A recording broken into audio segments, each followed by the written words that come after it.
Jones, the self-proclaimed love guru. So we're here to talk about divorce and the consequences of divorce and the repercussions of divorce.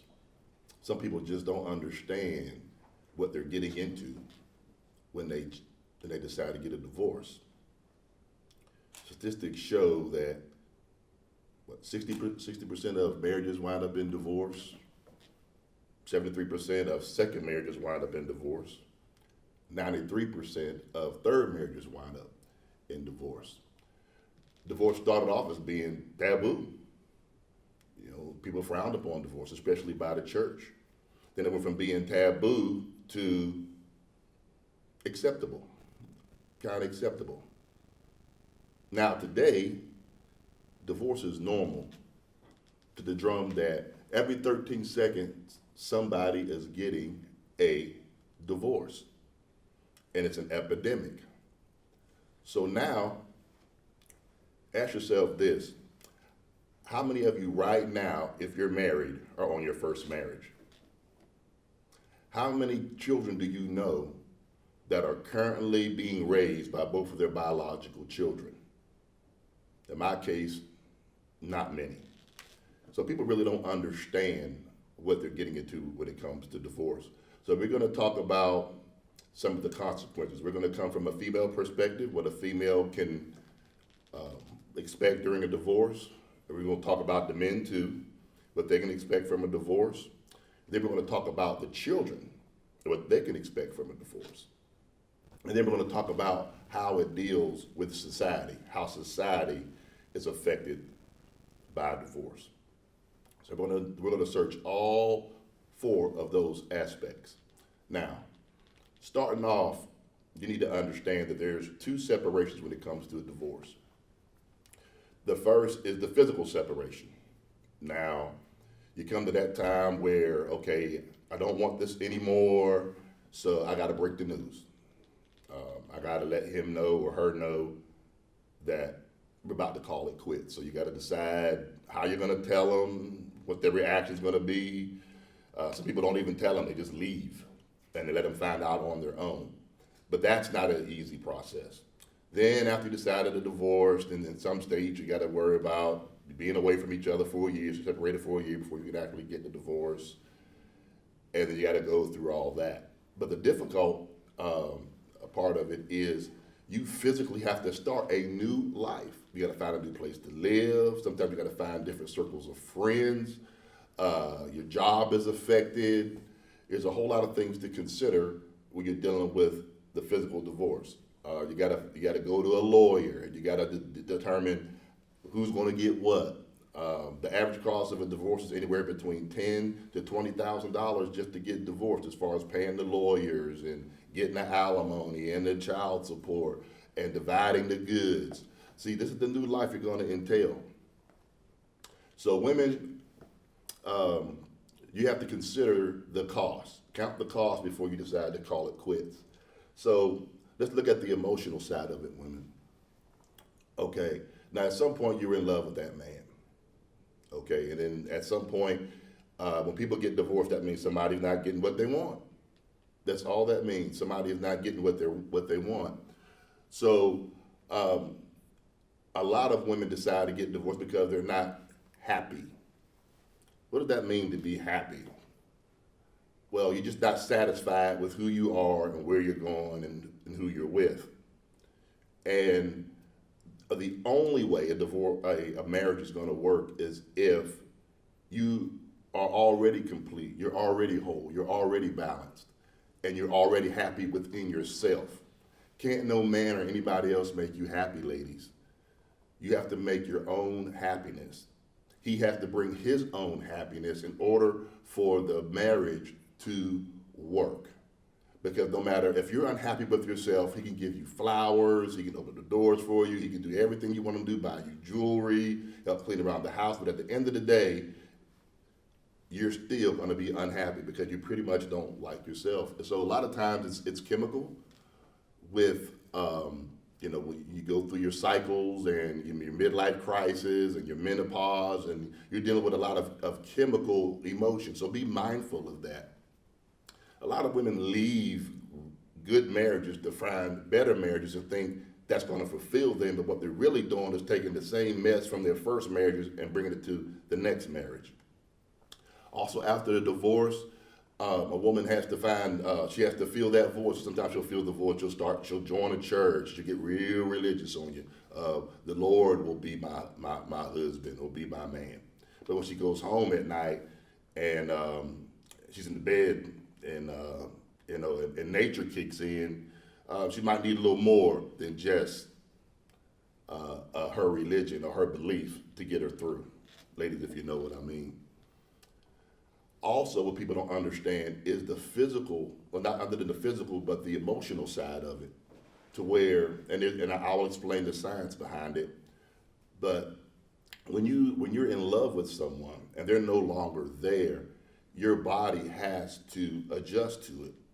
So what happens is your body goes through a lot of anxiety, depression, sleepless nights, especially anxiety. I want to really home in on anxiety, where your body is basically in a flight or fight response, to where you need medication to actually think. You get depressed. A lot of times to feel that void, they'll go to alcohol or drugs or promiscuity and think that that's going to do it. But a lot of times after you finish the act of promiscuity, you're sitting on the other side of the bed still lonely because you haven't done it correctly. So in order for you to understand what I'm saying, here's the science behind it, is once you become, you deal with anxiety, it's actually built in us for a fight or flight response. So what happens is, once we have those feelings, first of all, your pineal gland sees and it observes what's going on. And then after your pineal gland, it'll go to your adrenal gland. Your adrenal gland goes to your body and says, hey, it's time to roll. So your blood runs to your extremities, your arms, your legs, and it stays there. Well, all that is your immune system going to the extremities. So it's going to the extremities, getting ready to run from a tiger or fight the tiger, but there's no tiger. Meanwhile, your immune system is basically built to fight off diseases. Now, everybody, I'm talking about everybody has disease. They have bacteria, germs, viruses, dormant diseases in your body. And the only reason why they haven't attacked you yet is because your immune system is dealing with that. And they're holding that stuff at bay and they're fighting that stuff. Well, guess what? If your immune system is always dealing with your anxiety in a way in your extremities, well, guess what that does? That lowers your immune system, and then all those germs and so on and so forth get off into your bloodstream, and they attack your body, and you become sick. And statistics show people with anxiety, that's how stress kills you. So then people get cancer, they get strokes, they have heart attacks, they have blood clots, they get diabetes. The list goes on and on because your body is not using their defenses of what they're supposed to be using them for. So what I'm saying is that by divorcing, you may think you're divorcing and solving a problem, but you're also bringing a bigger problem to yourself. That's why 85% of women are on some type of antidepressant or anti-anxiety medication. So you're doing yourself a huge disservice by putting your body in that state. Now, how do you fall in love? This is how it affects you internally. Now, consciously, you may see somebody that you like and you care for or whatever, but what happens is, out of your five senses, your two most sensitive senses are your sense of touch and your eyesight, your sense of sight. Do you ever notice how uncomfortable it is when you first meet somebody and you don't shake their hand or you don't embrace them? The first thing you want to do when you see somebody you want to embrace them. So you hug them, you kiss them, you shake their hand to bring that connection, and that's how your body responds to that energy. So what happens is your body is saying, well, where's my husband? I don't see him anymore. Your body's saying, where's my husband? I don't feel him anymore. And so subconsciously, you miss him. Now, consciously, you'd be like, I don't need him. He ain't nothing. He's sorry. He don't do this. He don't do that. I don't know. Whatever your beef, he don't pay me enough attention. I ain't happy. Or whatever. Or, I ain't having enough fun. No, whatever your excuse is, he ain't right with money. He just that and the other. You're doing that on a conscious level, but on a subconscious level, your body misses him. And so that causes depression. And no matter how many people you sleep with, how much you drink, how much alcohol you consume, how much food you eat, how religious you get, how much you engulf yourself in your job and your children, it's going to take time to fill that void. So if you were married to that guy for 15 years, you best believe it's going to take about 8 years to get him out of your subconscious if you begin the healing process. But that's a whole nother conversation. So little do we know that, ladies, when you decide that you want to hang out at the clubs all night long, or not give your man what he needs, whether it's sexually or intimately or whatever, or you decide he's just not good enough for you, or you want to just hang out with the girls, and your husband's asking you that, baby, I need you to stay home, baby, I need more love, baby, I need more food. Men don't need but 3 things: food, attention, and loving, and that's it.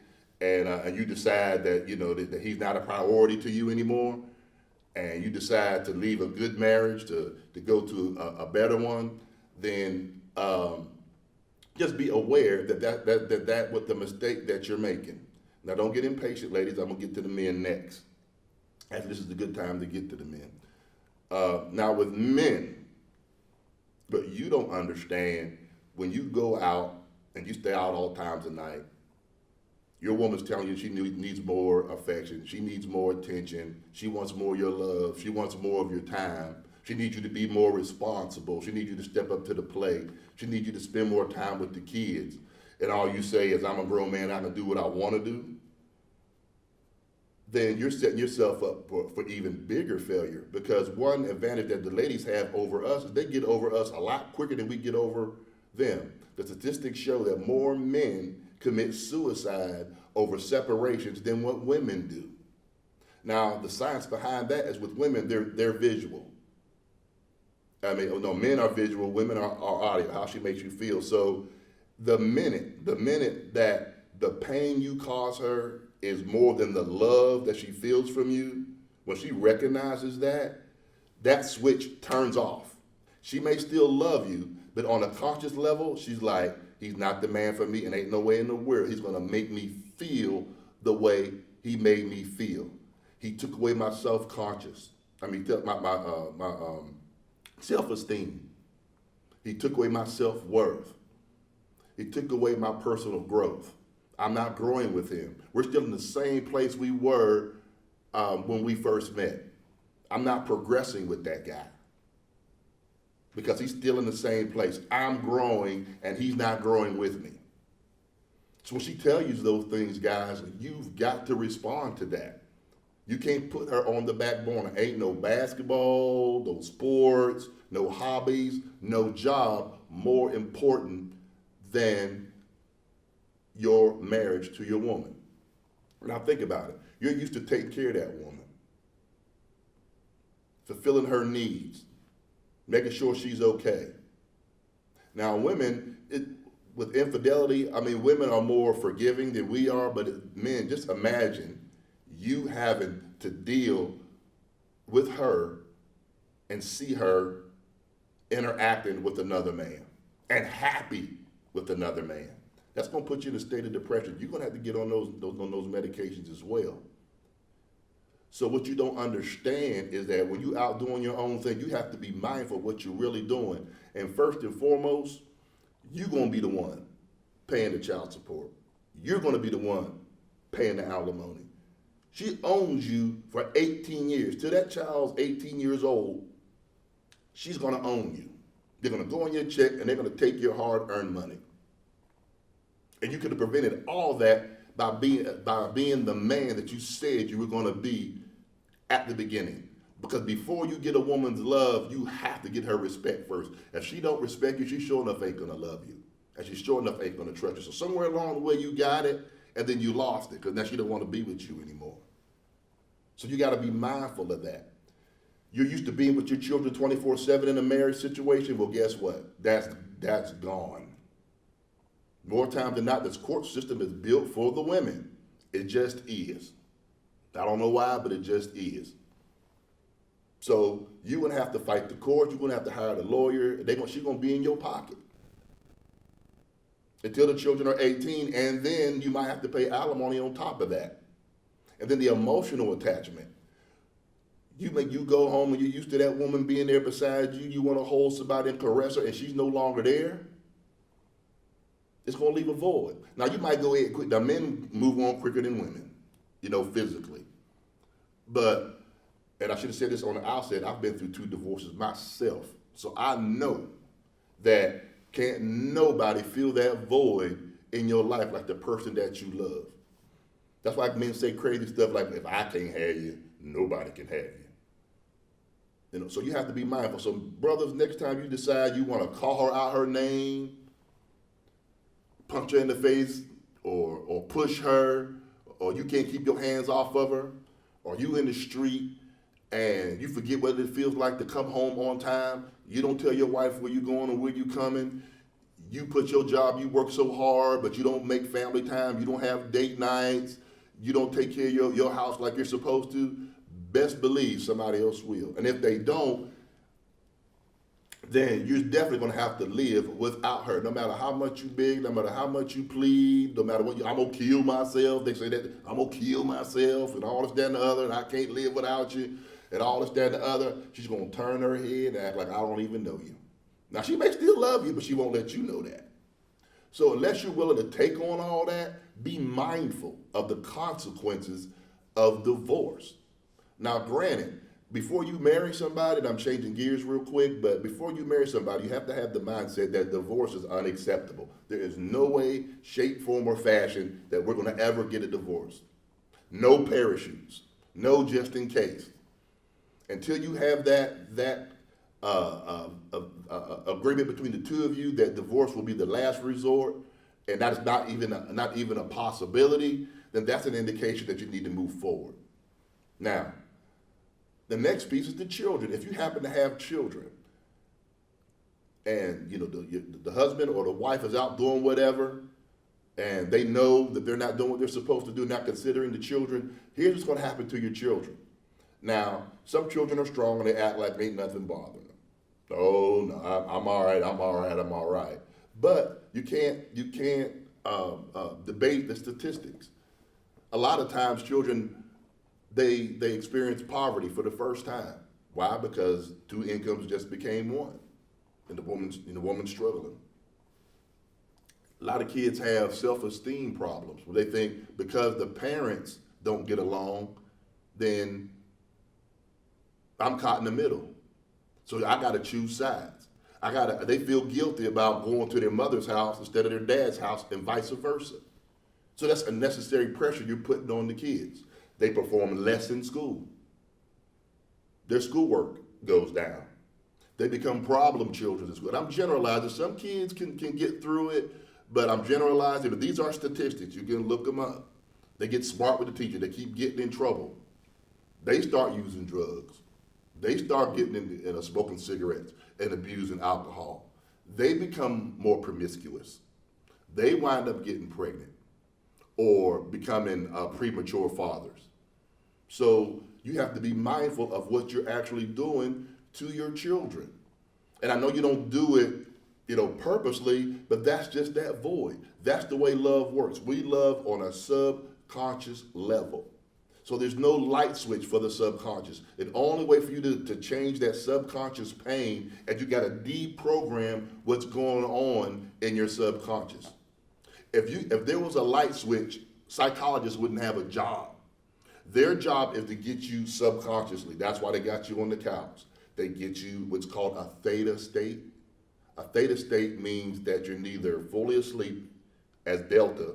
The delta state, you're fully asleep, incoherent sleep, or the one just above it is alpha. You're awake and you know what's going on, and then so you're right there at theta. That's where the psychologists deal with you. They deal with your subconscious. That's why they put you under hypnosis. That's why they get you quiet. That's why they get you to relax, to deprogram that. Well, you don't have to be deprogrammed if you just do what you're supposed to anyway and keep the marriage together. Now, getting back to the kids is that they will hurt, whether they act out outwardly or inwardly. You're also teaching your children to quit on relationship. You're teaching them to quit, that it's okay to quit. So be mindful of that. Be mindful of what you're actually doing to your children. I mean, it's painful for kids to have to determine who's going to get what holiday. Do I get Christmas with my mom and dad, or do I get Thanksgiving with my mom and dad, or vacations? And then on top of it, at some point, there's going to be new people coming into their family. She may find another husband. He may find another wife. And most of the abuse that occurs in families comes from step parents. You may even have difficulty once y'all get under one roof where the child is rebellious and say, well, that's not my father, that's not my mother, and then you got to deal with that. You got to force a family together because you didn't do what you're supposed to do in the first family that you created. Now, we talked about the husband, the wife, and the kids. Now, as far as society is concerned, other than social media, the demise of the family, I think it's my personal opinion, is derived from all these divorces that are going on around. Because the health, and we talked about the health side of the divorcees, are not good. And then the energy, the negative energy that's produced from all that pain and all that suffering and all that readjusting, it comes off into the kids. So that the kids grow up angry because their father's not around, or confused because their mother, all they hear their mother saying is how bad their daddy is, and he ain't this and he ain't that, and well, I love my daddy. Well, he ain't nothing. Because the mother still hurt. She doesn't know how to process that pain. So when you look at that and you see what's going on, then you have to correct that. But there shouldn't be any correction if you took care of it in the first place. So people think that they're escaping something as a society of getting rid of divorce. And they say stuff like, oh, well, we outgrew one another. We're not a good fit anymore. We're just not in the same place anymore. And all that is a cop-out. All that is a cop-out. That's all it is. So as far as the society is concerned, we are raising kids that have learned to quit, that have learned how to self-medicate when they're having problems because they saw their parents do it, and they're just growing up with self-esteem issues. And it's not their fault, it's our fault for not doing everything we could to keep that family together. So it affects society as well because they're raising a generation of hurt children. So what do? Social media becomes their god. Snapchat, Instagram, Facebook, or whatever else is out there, to keep them motivated, to keep them entertained, to release that dopamine, to give them that temporary relief from the pain that's in them that's not caused by themselves, but it's caused by their environment. You're a product of your environment. So I can go on and on about this subject, but I think you caught my drift on that, how divorce, it affects the mother, the father, or the wife, the husband, and the kids, and the effect on society. But sometimes, and let me stress that sometimes divorces, I'm not against necessary divorce. I'm against unnecessary divorce. If that man can keep his hands off of you and don't know where home is and refuses to be there for you, or that woman the same way, and it becomes unhealthy, it becomes toxic, it becomes unfixable, lack of a better term, then you need a divorce. You definitely do. But I think that with making a video like this, if people understood what they were really doing when they decide to have a divorce or do things to cause a divorce, that they wouldn't do the things that they do. And if you, because people don't talk about, they don't talk about this side. They don't talk about the painful side of divorce. They just talk, and then they throw divorce parties. Woo, we divorced. Woo, ah, oh, it's great. Yeah, we divorced. I'm free. I'm free. No, no, no. You just left a committed relationship, broke a covenant with God, broke a promise to the state, a promise to one another, and you have to start a brand new life. And that brand new life, you got to work through some issues, some serious issues, before you get to what's called a normal way of life. So I just want you to consider that before you say, before you call it quits. And then please let me iterate that under extreme circumstances, and it has to be done, you know, and somebody's going to be hurt physically or, you know, emotionally, or it just doesn't work out, then yeah, divorce is, because I'm divorced twice myself, because I've done it twice. So, in conclusion, I just want to encourage everyone to do the best they can, to stay together, to make it work, to talk, to communicate, and make divorce the last resort, not the last resort. So thank you. God bless. I love you. Peace and hair grease.